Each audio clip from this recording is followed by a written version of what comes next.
प्रिय बच्चों, सदा खुश रहो। मैं हूं सुशीला शर्मा। मेरे इस रितम अध्ययन चैनल में आपका हार्दिक स्वागत है। बच्चों, मैंने आपके लिए 7वीं कक्षा का संस्कृत विषय का सभी पाठों का हिंदी अनुवाद और प्रश्नों के उत्तर तैयार किए हैं। तो आज हम हल करेंगे पाठ 1 सुभाषितानी के प्रश्न उत्तर, और इस पाठ का हिंदी अनुवाद इस वीडियो के डिस्क्रिप्शन में दिए हुए लिंक पर जाकर आप देख सकते हैं। तो चलिए शुरू करते हैं प्रश्न उत्तर। पहला प्रश्न है, सर्वान श्लोकान सस्वरम गायता। सभी श्लोक स्वर सहित गाकर पढ़ने हैं। जैसे पृथिव्याम त्रीणि रत्नानि जलमन्नम सुभाषितम मूढ़े पाषाण खंडेषु रत्न संज्ञा विधीयते। तो बच्चों, आपको भी इसी प्रकार गाकर पढ़ना है। इस तरह गाकर पढ़ने से श्लोक जल्दी याद हो जाते हैं। अब समझते हैं प्रश्न नंबर 2। यथा योग्यम श्लोकांशान मेलता। जो श्लोक अंश जिस श्लोक के योग्य है उनका मेल करना है। बच्चों, मैंने इन सभी श्लोक के अंश जो जिस श्लोक के योग्य हैं उनके मेल करके तैयार किए हैं। अब हम इन्हें पढ़कर समझते हैं। पहला श्लोक है धन धान्य प्रयोगेषु। इस श्लोक का अंश है विद्यायाः संग्रहेषु च।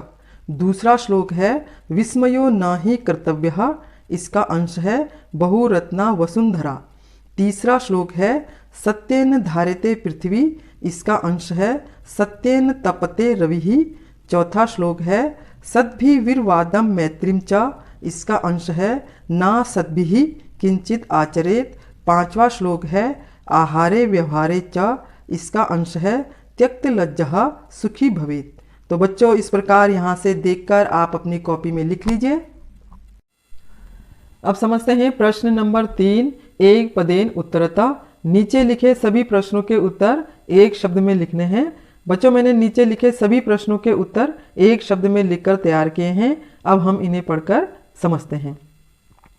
प्रश्न क है पृथिव्याम कति रत्नानि। पृथ्वी में कितने रत्न हैं? उत्तर लिखेंगे पृथिव्याम त्रीणि रत्नानि। पृथ्वी में 3 प्रकार के रत्न हैं। प्रश्न ख है मूढ़े कुत्र रत्न संज्ञा विधीयते। मूर्ख लोग कहाँ रत्न का नाम देते हैं? उत्तर लिखेंगे मूढ़े पाषाण खंडेषु रत्न संज्ञा विधीयते। मूर्ख लोग पत्थरों के टुकड़ों को रत्न का नाम देते हैं। प्रश्न ग है पृथ्वी केन धार्यते। पृथ्वी किसके द्वारा टिकी हुई है? उत्तर लिखेंगे पृथ्वी सत्येन धार्यते। पृथ्वी सत्य के द्वारा टिकी हुई है। प्रश्न घ है कहे संगतिम कुर्वीत। किनकी संगति करनी चाहिए? उत्तर लिखेंगे सद्भिः संगतिम कुर्वीत। सज्जन लोगों की संगति करनी चाहिए। प्रश्न अंग है लोके वशीकृति का। संसार में वशीकरण कौन है? उत्तर लिखेंगे लोके वशीकृति क्षमा। संसार में वशीकरण क्षमा है।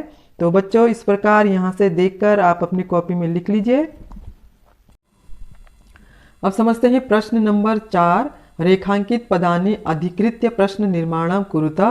रेखांकित शब्दों के आधार पर प्रश्नों का निर्माण करना है। बच्चों, मैंने रेखांकित शब्दों के आधार पर प्रश्न लिखकर तैयार किए हैं। अब हम इन्हें पढ़कर समझते हैं। पहला है क सत्येन वाति वायुः। सत्य के द्वारा हवा बहती है। इसका प्रश्न लिखेंगे केन वाति वायुः। किसके द्वारा हवा बहती है? फिर है ख सद्भिः एव सहासीत। सज्जन लोगों के साथ ही बैठना चाहिए।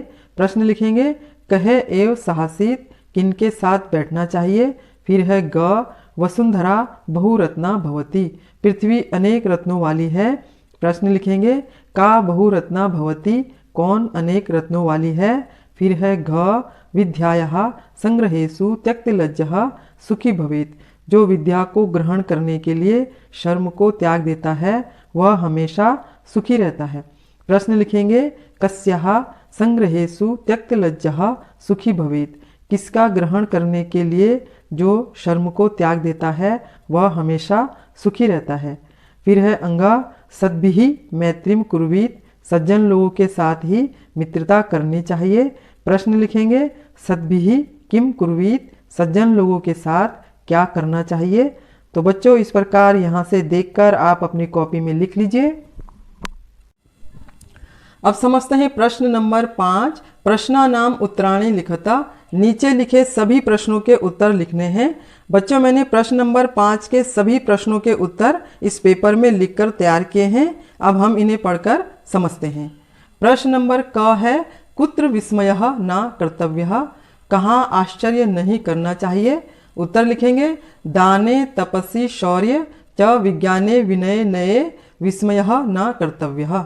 दान में, तप में, बल में, विज्ञान में, विनम्रता में और नीति में आश्चर्य नहीं करना चाहिए। प्रश्न ख है पृथिव्याम त्रीणि रत्नानि कानि, पृथ्वी में 3 रत्न कौन से हैं। उत्तर लिखेंगे पृथिव्याम त्रीणि रत्नानि जल मन्नम सुभाषितम, पृथ्वी में 3 रत्न हैं, जल, अन्न और सुंदर वचन। प्रश्न ग है त्यक्त लज्जः कुत्र सुखी भवेत्, कहाँ पर त्याग करके सुख प्राप्त होता है। उत्तर लिखेंगे त्यक्त लज्जः धन धान्य प्रयोगेषु विद्यायाः संग्रहेषु च आहारे व्यवहारे च सुखी भवेत्। जो व्यक्ति धन खर्च करने, विद्या प्राप्त करने, भोजन करने और दूसरों के साथ व्यवहार करने में शर्म को त्याग देता है वह हमेशा सुखी रहता है। तो बच्चों इस प्रकार यहाँ से देखकर आप अपनी कॉपी में लिख लीजिए। अब समझते हैं प्रश्न नंबर 6। मंजुषातः पदानि चित्वा लिंग अनुसारम लिखता। हेल्प बॉक्स से शब्दों को चुनकर लिंग के अनुसार लिखने हैं। बच्चों मैंने हेल्प बॉक्स से शब्दों को चुनकर लिंगों के अनुसार लिखकर तैयार किए हैं। अब हम इन्हें पढ़कर समझते हैं। नंबर 1 है पुल्लिंग रविहि वहनी सुखी, ये शब्द पुल्लिंग में आते हैं। नंबर 2 है स्त्रीलिंग पृथ्वी वसुंधरा संगतिम, ये शब्द स्त्रीलिंग में आते हैं। तीसरा है नपुंसकलिंग रत्नानि अन्नम सत्येन, ये शब्द नपुंसकलिंग में आते हैं। तो बच्चों इस प्रकार यहाँ से देखकर आप अपनी कॉपी में लिख लीजिए। अब समझते हैं प्रश्न नंबर 7। अधोलिखित पदेषु धातवः के सन्ति, नीचे लिखे शब्दों में कौन से धातु हैं। बच्चों मैंने इन शब्दों के धातु लिखकर तैयार किए हैं। अब हम इन्हें पढ़कर समझते हैं। पहला शब्द है करोति, यह शब्द क्री धातु से बना है। दूसरा शब्द है पश्य, यह शब्द दृश धातु से बना है। तीसरा शब्द है भवेत, यह शब्द भू धातु से बना है। चौथा शब्द है तिष्ठति, यह शब्द स्था धातु से बना है। तो बच्चों इस प्रकार यहाँ से देखकर आप अपनी कॉपी में लिख लीजिए और यहाँ पर हमारे प्रश्नों के उत्तर भी पूरे हो चुके हैं। तो बच्चों अभी हमने पार्ट 1 सुभाषितानि के प्रश्नोत्तर अलग अलग तरीके से हल किए। इस तरीके से पूरा पार्ट अच्छे से समझ में आ जाता है। इस प्रकार हमारे दिमाग का अभ्यास होता है, हमारा ज्ञान बढ़ता है, हमारा दिमाग तेज होता है और हम जीवन में आगे बढ़ते हैं। जिस प्रकार हमारे शरीर के लिए व्यायाम जरूरी है उसी प्रकार हमारे दिमाग के लिए अभ्यास जरूरी है। तो बच्चों मुझे भी आप लोगों के साथ पढ़कर अच्छा लगा। तो चलिए फिर मिलते हैं पार्ट 2 के प्रश्नोत्तर के साथ। तो मैं उम्मीद करती हूँ कि अब आपको पूरे पाठ के प्रश्नोत्तर अच्छे से समझ में आ गए होंगे। अगर आपको ये वीडियो पसंद आया हो तो लाइक और सब्सक्राइब जरूर करें और अगर कहीं पर कुछ समझ में नहीं आया हो तो कमेंट्स जरूर करें ताकि फिर आपको समझा सकूं। तो अब मैं आपसे विदा लेती हूँ, फिर मिलते हैं अगले वीडियो में। तब तक आप खुश रहिए, मस्त रहिए। धन्यवाद।